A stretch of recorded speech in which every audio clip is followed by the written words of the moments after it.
ወንድሙ ላይ እንደዚህ ያለ ጥቃት ያደረሰብን አላሰብም። አሁን ግን የአባቶቻቸው ልጆች ሆነው አላየዋቸው። ድሃ እንኳን ቆሎቆልቶ እንዳይበላ መድሬት የቀበረውን ጥሬ ሳይቀር እያወጡ ነው የቆሉ ሲወልቱ እዙን ሲያንገራቱ ቀረ።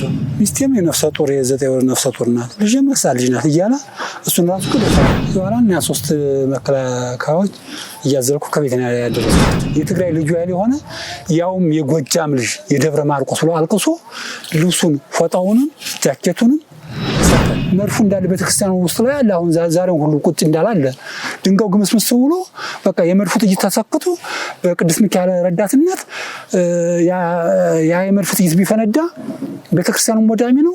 እዚያም ያለ ህዝብ አስቀዳሽ አለ። ከ10 ዓመት እስከ 15 ዓመት ወጣቶች በእጃችን የቀበርናቸው። የትግራይ ሰራዊት እኮ ሲያፈገፍግ በአብዛኛው እኮ ሲያፈገፍግ መሮጥ ያቃታቸው ሽማግሌ ሆናቸው እየተመቱ የነበሩት። እርቂሁን ፖድካስት የተወለድኩት የነጃ ሚካኤል የሚባል ከዚህ ከከተማ 10 ኪሎ ሜትር የሚሆን ቦታ የተወለድኩት ገጠር ነው እና አስተዳደጌም ያው ገጠር ነው። ያው ሀብትም በግም እየጠበቅን ያደግን ከተማም ያደግን አይደለም። ትምህርት ብዙም ትምህርት እንታልኩም እስከ 4 ነው የተማርኩት። እርቂሁን ፖድካስት አምና 2013 ጥቅምት 24 በተደረገው ጦርነት በዚያ ነበርኛ የጥላት ትንሽ አስክቶ የነበረው። እኛ በአሁኑ ሰዓት በ2013 ሐምሌ 28 ነው ጋሻና ላይ የገባው። እንደዚህም ተደራጅቶ ህዝብ ተነቃንቆ በወንድሙ ላይ እንደዚህ ያለ ጥቃት ያደረሰብን አላሰብንም። በሃይማኖታችን አንድ ነው። እኛ በዘርም ግንድ እንዴት ተዋረስን ግቢው፣ ጋብቻው፣ ወዳጅነቱ፣ ንግዱ፣ ማህበራዊ ኑሮ ያስተሳሰረንን ወታደርን ባልሆን እኛ ወንድሞቻችን ሄደዋል፣ በጎረቤታችን ልጆች ሄደዋል፣ በሰዎቻችን ሄደዋል። እንደዚህ ንቅል ተብሎ የሄደበት ሰዓትም የለም። እንዳለ ሱቅ አልቀረ፣ መኖሪያ ቤት አልቀረ፣ የመንግስት ተቋሚ አልቀረ። በሁሉም በቃ ከሚጠቀሙት የሚያወድሙት ነው። በጣም 20% ተጠቅመው ከሆነ 80% ለማውደም ነው የተዘጋጁት። እርቂሁን ፖድካስት የባታዊና የምነና ነው የዛ ጊዜ የነበረ ጦርነት። ህዝብን አንገላቱም፣ ያባወራ ሚስት አይደፍሩም፣ የድሃ ገንዘብ አይዘርፉም። በጣም ትግሉ እንዲስፋፋ በቃ ደርግ እድሜውን እንዲያጥር የነበረው ያትትናቸው ነው። አሁን ግን የአባቶቻቸው ልጆች ሆነው አላየዋቸውም። እነሱ ግን ያደረጉት አደራረግ በቃ ከኢትዮጵያ ወጣ፣ ከኢትዮጵያ የተገለለ ነገር ነው። እንዴት ነው ከአንድ ቤት ገብቶ 4 ሰው መረሸን? አውቀዋለሁ። የተዋለድኩት ነው፣ የተዛመድኩት ነው። በንግዱም በኑሮውም በመከራውም በደስታውም ያልተለያየነን፣ በኤርትራ ጦርነት አብረን የሞትን ከአንድ ጉሬ የተቀበርን ብሎ ያመነውን ህዝብ ሲገባ ግን ከአንድ ቤት 4 ከአንድ ቤት 2 ያገኙትን ነው እየገደሉም አካለ ጉዳት እያደረጉ ሄዱት። በቃም ከመጠብቀው በላይ ነው። ምን ነው እንግዲህ ሳታሳይ በቃ 2013 ሰኔ ላይ እንደውም ነው ህይወት ያልፈ ነበር። ይሄን ታሪክ ሳላይ ነው ያልኩት እንደኔ አመለካከት። እርቂሁን ፖድካስት ከአቅሟ በላይ ነው። ውጊያ የተደረገው 4 ጊዜ ነው። ነሐሴ 10 እና ሐምሌ 28 ገቡ። ውጊያ በጣም ኃይለኛ ውጊያ ተደረገ። እንዳለ ከተማ የተወደመኝ ደግሞ ከነሐሴ 9 ጀምሮ እስከ ነሐሴ 16 ውጊያ ተደረገ። በዚህም እንደ ጎኑ እንደ አዲስ ወደመችው የተደጋገመ ማለት ነው። ከዚያ ጥቅምት መስከረም 30 ጀምሮ እስከ ጥቅምት 5 ውጊያ ተደረገ። እንደዚሁ አሁንም ወደም። አሁንም ቢሆን ከሂዳር 5 ጀምሮ እስከ ሂዳር 23 ውጊያ ተደረገ። በቃ ከ4 ጊዜ ማለት ነው። እና ትልቅ ውድመት ነው የሆነበት እቺ ከተማ።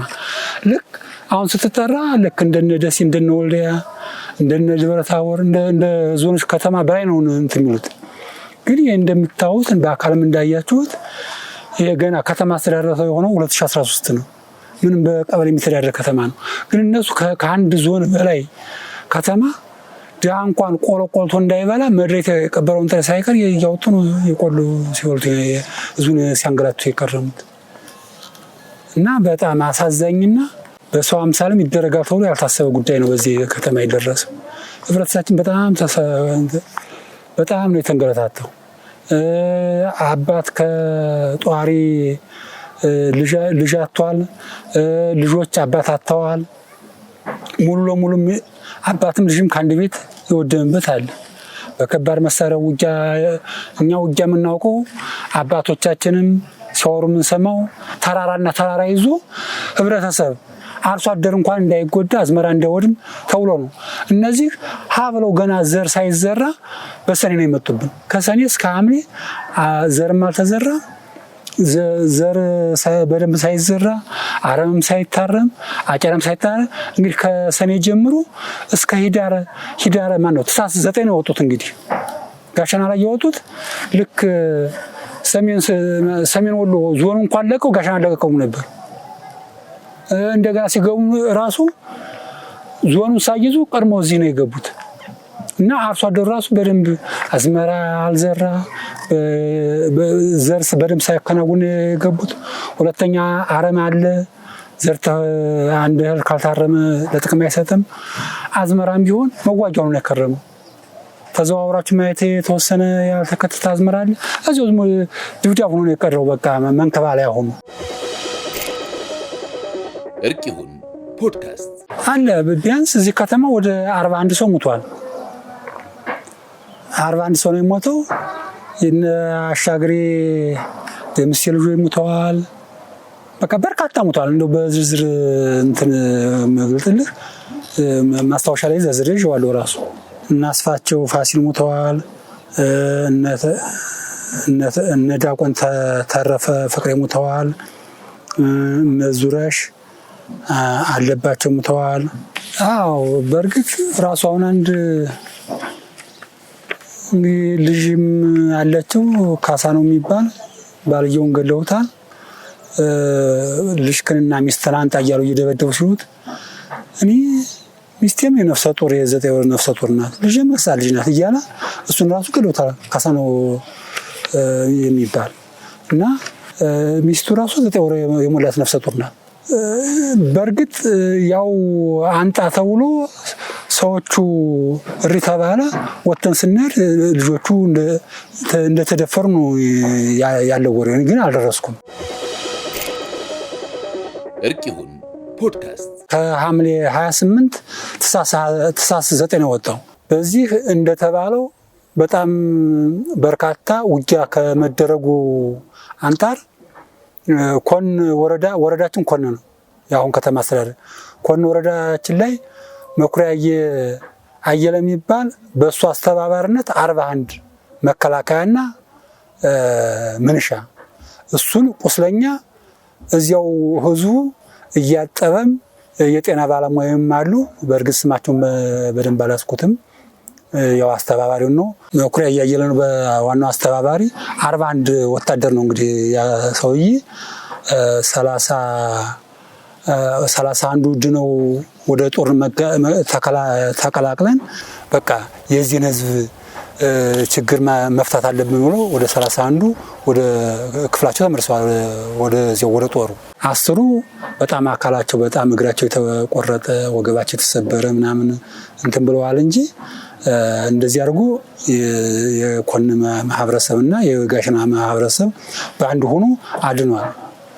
እንደገና ደግሞ ያው ነሐሴ 15 ላይ ውጊያ ስለነበረ የኛ መከላከያ አፈግፍጎ ስለነበረ በዚያ ጊዜ አጋጣሚ ያው ቁስለኛ ስናነሳ ራሽን ስናቀርብ ነበር።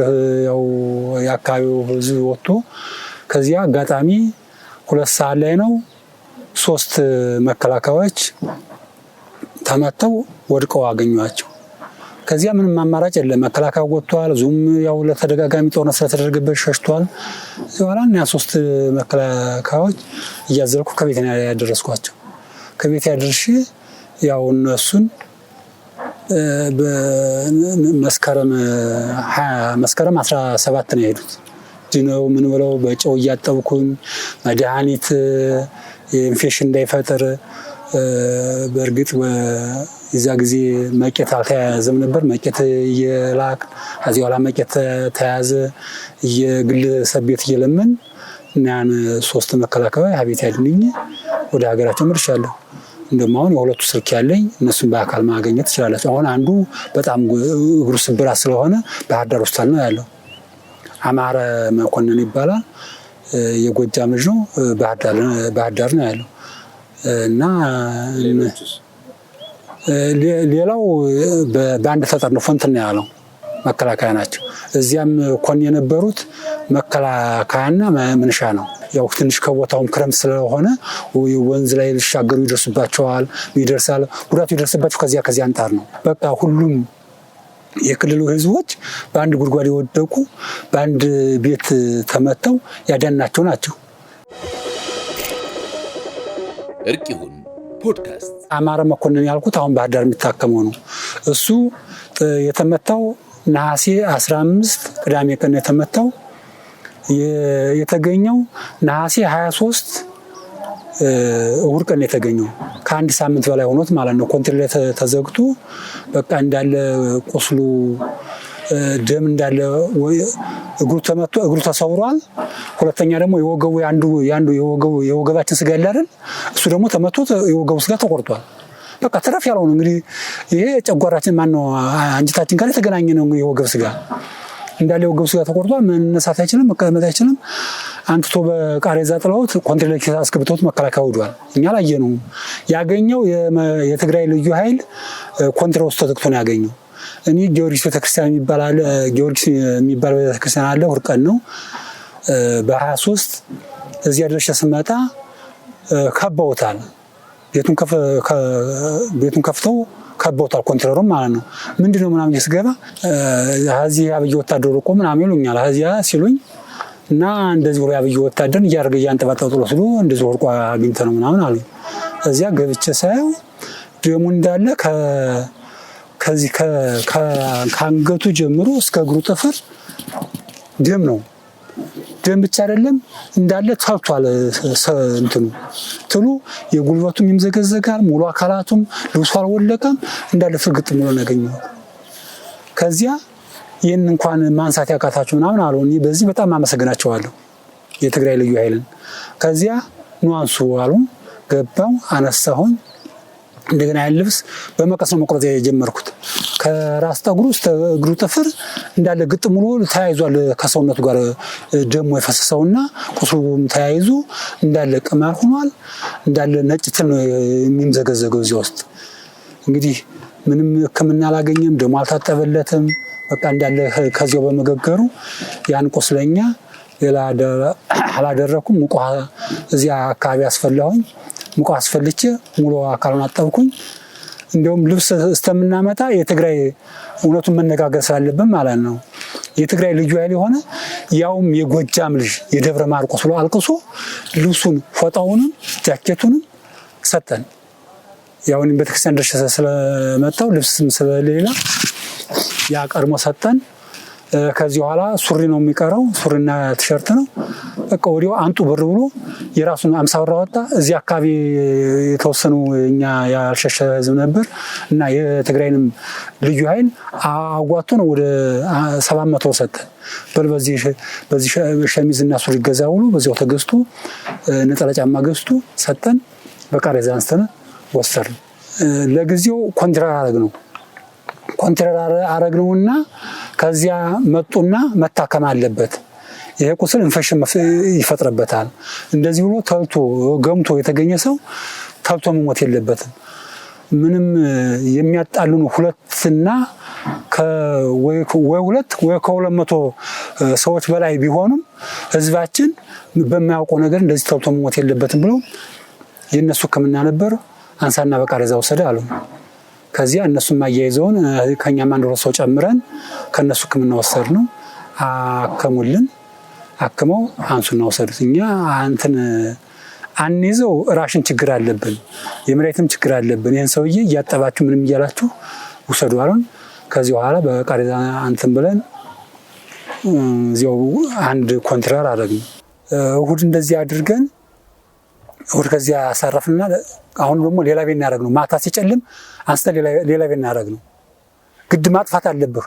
አንድ አቅጣጫ ከሆነ በእርግጥ የእነሱም ህዝብ ተጎድቶባቸዋል። በዚህ በጦርነቱ ያየነው በጣም እንደ ማት ነው ያረገፈው። እዚህ ቤተሰቡ የሞተበት ወታደር ካየው ይገለዋል ብለን ሌላ ቤት አደረግን። ከዚያ እሁድ እንደዚህ አደረግንና ማስከኝ ወስደን ቤተክርስቲያን እንትን ያልነው ቤተክርስቲያን አነሳንና ቤተክርስቲያን ወስድ እንትናል የት አደረጋችሁ ምናምን ሲሉ እንደው እኛ በተሰብሰበ ምን ወሰደው እንጃ ነበር ምናምን እነሱ ማለት ተኮሩ። የነበረው ክፍለ ጦርም ጦርነት ተነሳ ተጥሎ ከደ። ከዚህ በኋላ አንድ የኛ የዚህ ጋሸና ጤና ጣቢያ የሚሰራ ነበር። እሱን ብንፈልግ አጣ ነው። አንድ ውለታው የሚባል የግል ክሊኒክ ያለው እሱን ቢያንስ ለሳምንት እንዲያጥልል አደረግን። መድኃኒት ኮን ሄደን ያው የተወሰነ ዘመጣን የኢንፌክሽን መድኃኒት እሱን እንዲጠቀም አደረግን። ከዚህ ውለታው ደግሞ ጦርነቱ የከበደ ሲሄድ ጥሎ ወጣና ሲሄድ በቃ እኔ እየሄድኩ ነው እንግዲህ ስለዚህ ሌላ ሐኪም አፈላልጉ ቢያንስ የሚያጥብላችሁ በተቻለ እኛም በጨው እያጠብነው ነው። ጨው ፍቱን መድኃኒት ነው ቢገርማችሁ። ያው እኔ አሁን ገጠር ስላደኩኝ ገጠር ላይ እንደዚህ ቁስል ሲገጥም በጨው ነው የምናጠው። ውሃ አድርገን ጨው ነው ስናጠው። ሌላ ትላት የማንትን ነገር የለውም። ከዚያ ልምድ በመውሰድ በጨውም እያጠብን ከዚያ ሁለታው ሳምንት እንዳለው ደግሞ አንድ ሰጠኝ የሚባል የግል ክሊኒክ ያለው እሱም ወደ 2 ሳምንት 3 ሳምንት በጣም ረዳን። በደንብ አድርጎ መሬትም እያፈላለገ የሚያደርገን እንትን አለ። ከዚያ ያም ደግሞ ለቀቀ። በጣም ክትትል ያደርጉ ነበር። የረብሻቸው ነበር። የግል ሐኪሞችን መሬት አንጡ ይባለው ነበር። ችግር ስለሚደርስባቸው ያም ሸሸ ወጣ። ወደ 3 ሳምንት ያ ሰጠኝ እንደረዳን በላይ ምንድነው አፈላልገን ሄድን። አብሮም እየረዳ ነበር።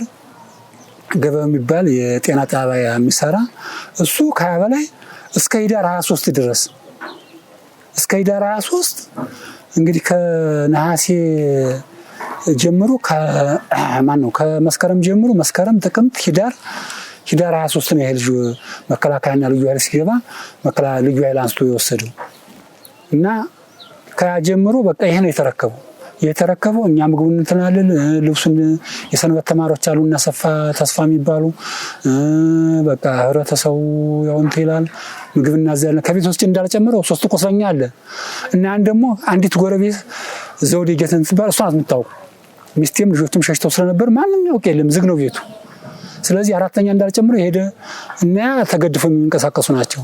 ይሄ በጣም እግሩም ስለተሰበረ ወገቡም ስለተሰበረ ማዘርም ስለማይችል አዝሌም ስለማውጣት ስለማለ በቃ ከዚህ በኋላ ሰንበት ተማሪዎቹ በደንብ ልብሱን ያጥባሉ፣ ምኝታውን እንትላሉ። እንደገና በገኝና በግራ ሆነው ትንሽ የማንቀሳቀስ ነገር እንትን ይላሉ።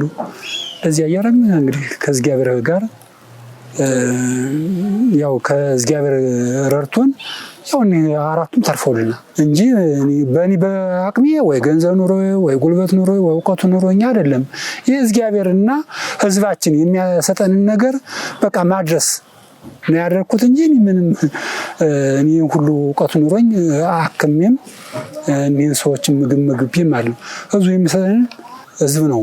ያውን እየዞርኩኝ ሰንበት ተማሪዎችም እየዞሩ የጎደሉ ነገር እናመጣለን እንጂ ልብስም ከሌለው በቃ ካዘናንበት ቤት በቃ ሱሪ ስጠን እንላለን።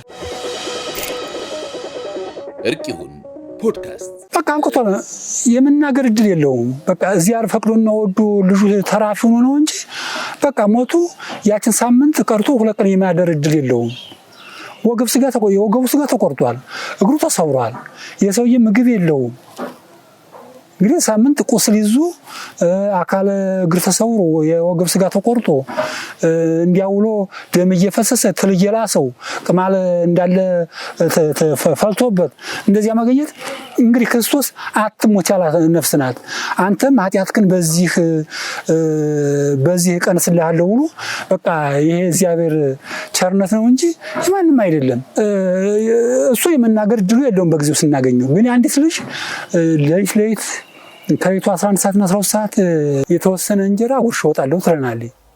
እዚሁ አካባቢ የነበረ ይልሽ እኛ ለሳምንት እንትን ምትል ለሊት ያው አይጎርስልኝም ግን ውሃይቱን ጋር ታርጌው እንደ 2-3 ጎርሱ ወጣ ነበር እየፈራሁ የትረናል ያችልሽ እዚሁ ከተማው ናሪናታ እና እሷ ስላየች እሷ ናት ያለችን እንጂ ሌላ ምንም ያገኘው ሌላ ያገዘው ምዝም የለ እኛም እዚሁ አካባቢ ነን ያወቅነው ነገር የለ ለነዚያ ነግሬያቸዋለሁ እንደውም ይሄም ራሱ ይደናገር ነበር እንዳትናገር ትንሽ ሰው ሲሰማ አስቸጋሪ ነው ማንም እንዳትናገር አንተ እድለኛ ነህ አንደኛ ህዝብ እየቀለበ ነው ህዝብ አልባሳት እየሰጠ ነው 3 ቆስለኛ እኔ ከቤት ተቀምጠዋል ዳንና በስልክ ሁሉ እናገናኛለሁ ስለዚህ እነዚህ አሁን ህክምና ያገኙአሉ በጨው ውሃ እየተንገብገቡ የታጠቡ ነው ያሉት አንተ ግን ከአንዱ ባለሙያ ሲር አንዱ ከ3-4 ባለሙያ እየተቀያየረ እነገበያውን የመሰለው ወንድም ሰጥቶ የታከምከ ነው ያለው እና በቃ ልትጠነክል እንትን ይላል እና ግን ቆሎ እየበሉ ነው አሁን ከቀሱ ጋር ቆሎ እየበሉ ነው ቂጣ እየበሉ ነው በርግጥ ሚስቴም ስለለ እንደገና ጎረቤት ናት አንድ እንጀራ መጋገር ነው ጦርነቱ ሲበዛ ወጣ ተዳለይ ጦርነቱ ሳይበዛ ትመለሳለች በተመለሰ ጊዜ እንጀራ የሚያገኙት ያቺ ጎረቤታችን ስጋግልን ነው ዘውዴ ጌትነት እሷ ናት እንጀራ ጋግራ እንጀራ የሚቀምሱት እንጂ በቀር ቆሎኒ ቆላለሁ በቀር ቂጣ የበረምዳር ቂጣ ጋግረ ነው የምንበላው ያው ሚስቴ ስለሌለ ማለት ነው በጦርነቱ ስለወጣኝ እና አንተ እድለኛ እያልኩኝ ይሄን ስለው ትንሽ መጠናከር እድላለሁ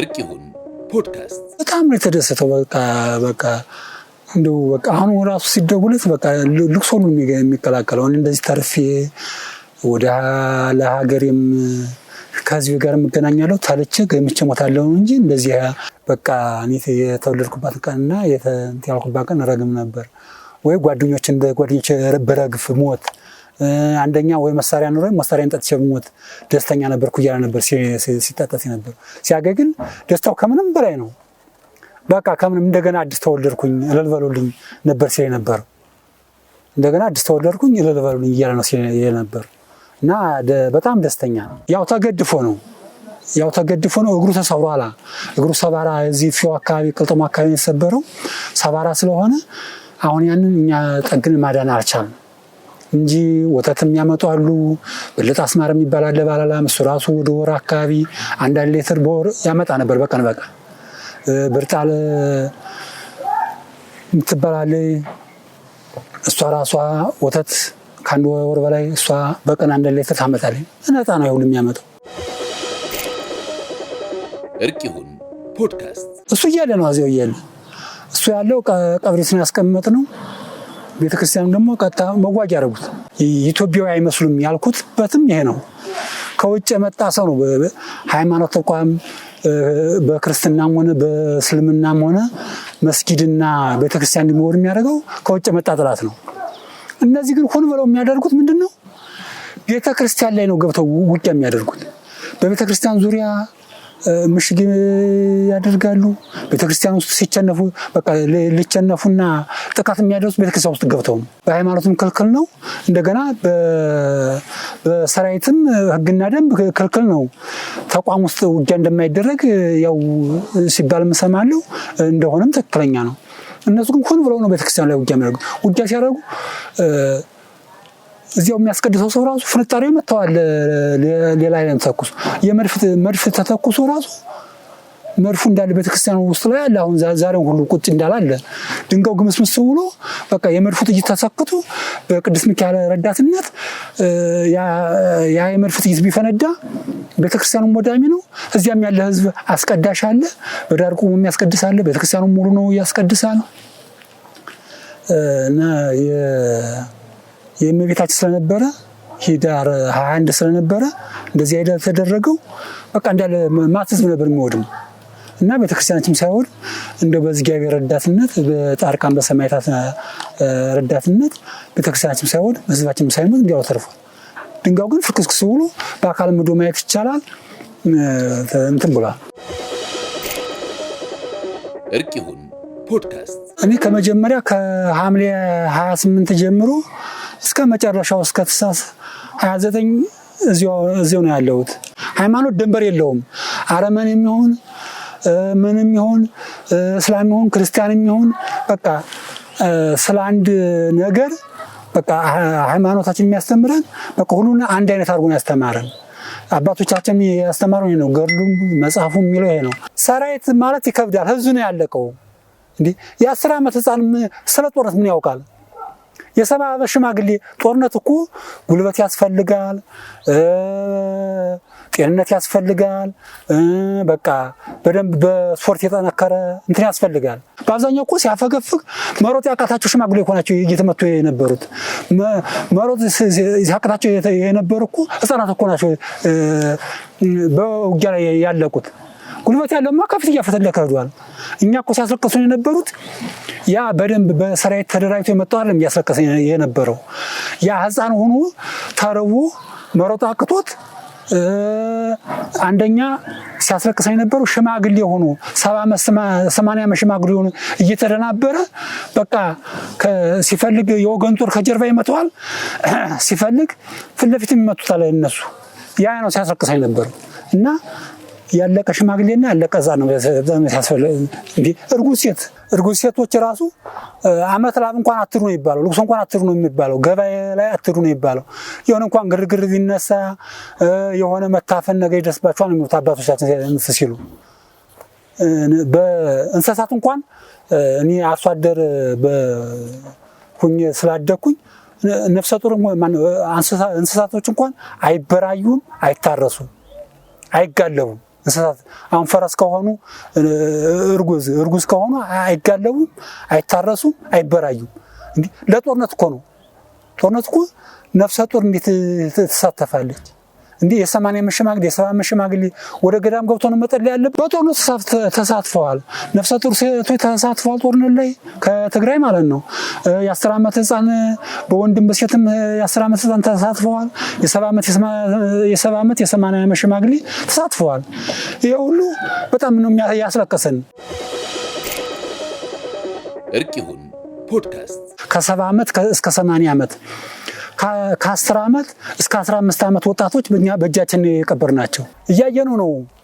እኛ ኤርትራ ከኢትዮጵያ ተነጠለች፣ ያለንበትን እያየን ነው። እነ ቀይ ባህርን እነ ምጽዋን ይዛ ያንን ወደብ ይዛ እንኳን ያለንበትን እያየን ነው። ይህን ጦርነት ሊያወርሙት አይቻሉም። በጦርነት አሸናፊም ተሸናፊም የለም። ሁይ ብሎ ነው ያለቀው።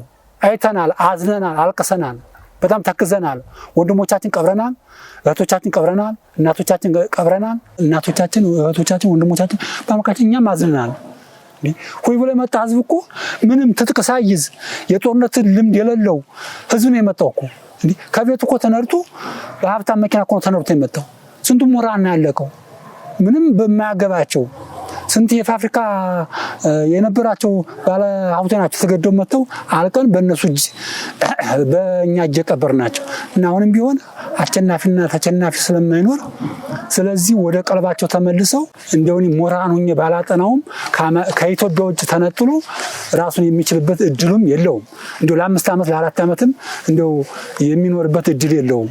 አሁንም ቢመክሩበት ቢዘክሩበት የሃይማኖት አባቶች እድሉ አላቸው። አንዱ ሃይማኖት አባት ለአንዱ ሃይማኖት አባት ለአንዱ ገዳፊ ሆኑ ምንም ይቺ በጦርነት የደየች ሀገር የማኮሰች ሀገር አሁን ደግሞ ስታንጨላጭል እንደዚህ ሊሆን አይገባውም። አባቶች በገዳም ያሉ አባቶችም አሁንም በጦለት እያደረጉ ነው ያሉት። በጦለት ሊደረጉ ይችላሉ። በአድባራትና በገዳማት ያሉትም ሆነው በቃ በጦለትም በቃ ጥፋተኛው ሊያወግዙ ይገባል። ሞራኖችም እንደዚህ ጥፋተኞችን ሊያወግዙ ይገባል።